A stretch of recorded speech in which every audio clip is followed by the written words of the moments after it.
Hello learners, आज की हमारी इस क्लास में आप सभी का स्वागत है। और आज हम पढ़ेंगे ट्रिब्यूटी पोएम का सेंट्रल आइडिया।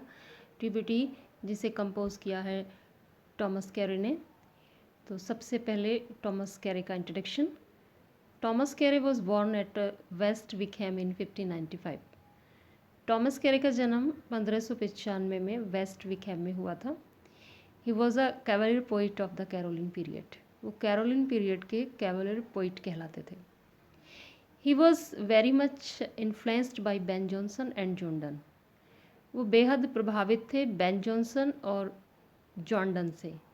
मतलब बेन जॉनसन और जॉन डन का प्रभाव उनकी कंपोजिशंस पर देखने को मिलता था, उनके काम में देखने को मिलता था। His songs and lyrics are matchless. उनके सॉन्ग्स, उनके लिरिक्स अपने आप में अद्वितीय रहे हैं। They were liked and loved in his age. और उनके काल में उन सॉन्ग्स को और लिरिक्स को बहुत ज़्यादा पसंद किया जाता था। He died in 1639। यहाँ मैं आपको बताऊँ कि हम जो ये सेंट्रल आइडिया कर रहे हैं, इसमें जो हम शुरुआत करेंगे अबाउट द पोइट से, तो ये हमारे सेंट्रल आइडिया को प्रभावी बना देता है। तो ये पार्ट आप कभी ना छोड़ें। जब आप सेंट्रल आइडिया लिख रहे हों तो पोइट के बारे में भले ही थोड़ा सा दें, लेकिन इंट्रोडक्शन ज़रूर दें। अब हमारा सेंट्रल आइडिया का जो नेक्स्ट पॉइंट होगा वो होगा अबाउट द पोएम। तो यहाँ हमें जो पोएम का केंद्रीय भाव है वो यहाँ रखना होता है। In this poem the poet describes two types of beauty. देखिए, जो हमारे लर्नर्स हैं, जो हमें बहुत पहले से सुनते आ रहे हैं, तो उन्होंने पोएम का अनुवाद, हिंदी अनुवाद और पोएम का एक्सप्लेनेशन सभी ने ज़्यादातर पढ़ा होगा।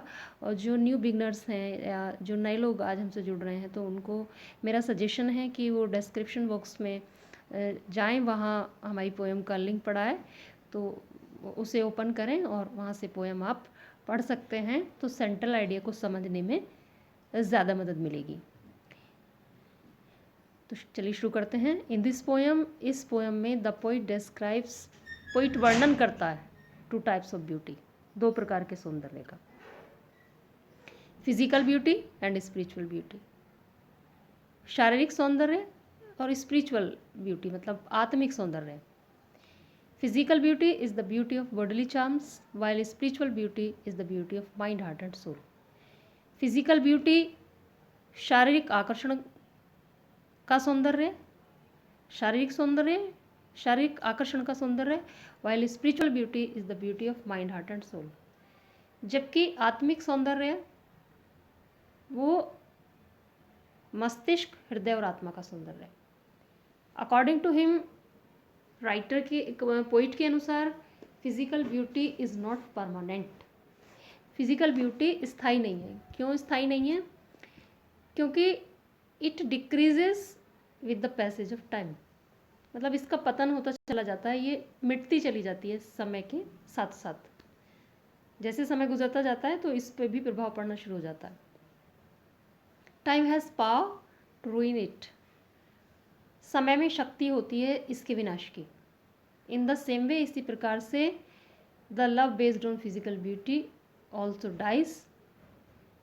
और ये भी माना जाता है कि शारीरिक सौंदर्य पर आधारित प्रेम समय के साथ ही नष्ट हो जाता है।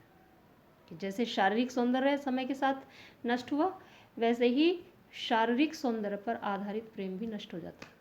ऑन द अदर हैंड, दूसरी ओर, spiritual beauty never fades away. जो आत्मिक सौंदर्य है, जो मन आत्मा का सौंदर्य है, वो कभी फेड नहीं होता, कभी नष्ट नहीं होता।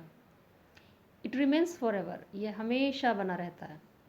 Time can not and spiritual beauty. Time आत्मिक सौंदर्य को नष्ट नहीं कर सकता, उसका अंत नहीं कर सकता। और इसीलिए love based on the spiritual beauty goes for ever. यही कारण है कि स्पिरिचुअल ब्यूटी पर आधारित सौंदर्य हमेशा हमेशा चलता है, हमेशा हमेशा बना रहता है। इन दिस वे, इस प्रकार हम देखते हैं द पोइट प्रेजेस, कि कवि प्रशंसा करता है स्पिरिचुअल ब्यूटी की, एंड कंडेम्स और आलोचना करता है फिजिकल ब्यूटी, शारीरिक सौंदर्य की। तो हमने जाना कि यहाँ दो प्रकार के सौंदर्य की कवि ने बात की है, physical beauty and spiritual beauty, जिसमें वो स्पिरिचुअल ब्यूटी का फेवर करते हैं और फिजिकल ब्यूटी को कहीं नापसंद करते हैं। चलिए नाउ अब हमारा थर्ड पॉइंट है सेंट्रल आइडिया का, critical appreciation of the poem. ये भी अपने आप में बहुत महत्वपूर्ण होता है। तो हमें यह बताना होता है कि पोइट ने पोएम में कौन सी पोइटिक टेक्निक्स यूज़ की हैं। तो चलिए जान लेते हैं। ज़रूरी नहीं है कि आप इसको बहुत ज़्यादा बढ़ा करके आप इसमें लिखें। छोटी छोटी चीज़ें हमें उठानी होती हैं कि हमें बताना होता है कि पोएम क्या क्या फॉर्म है, कैसी उसकी लैंग्वेज है और कौन से फिगर्स ऑफ स्पीच इसमें यूज़ किए गए हैं, इतना काफ़ी होता है। तो this is very beautiful lyric, ये एक बहुत खूबसूरत लिरिक है। It's a very fine piece of poetic art. ये पोइटिक आर्ट का अपने आप में काव्य कला का एक अच्छा उदाहरण है, सुंदर उदाहरण है, नमूना है। The language of the poem is figurative. जो भाषा है पोएम की वो फिगरेटिव है, अलंकारिक है, लेकिन टफ नहीं है। There is a beautiful use of metaphor and simile in the poem. और यहाँ पोएम में मेटाफर और सिमली जैसे फिगर्स ऑफ स्पीच का भी प्रयोग किया गया है। मैं आपको बता दूं कि यहाँ पे ये मेंशन करना ज़रूरी नहीं होता है कि कौन सी लाइन में मेटाफर है, कौन सी में सिमली है। इतना सफिशेंट है कि पोएम में ये फिगर्स ऑफ स्पीच दिए गए हैं। तो यहाँ तक आपको ज़रूर क्लियर हुआ होगा। अब हमारे नेक्स्ट पॉइंट की तरफ चलते हैं, जो अपने आप में बेहद महत्वपूर्ण है, जिसे हम कहेंगे मैसेज ऑफ द पोएम। मतलब हमने पोएम से क्या सीखा। तो यहाँ पर आप इतना भी कर सकते हैं कि कोई कोट उस पर बेस्ड, उस पोएम पर आप यहाँ उसको रख सकते हैं। जैसे हमने रखी है, beauty is not in the face, beauty is a light in the heart. कि सौंदर्य वो नहीं जो चेहरे पे दिखाई देता है, सौंदर्य वो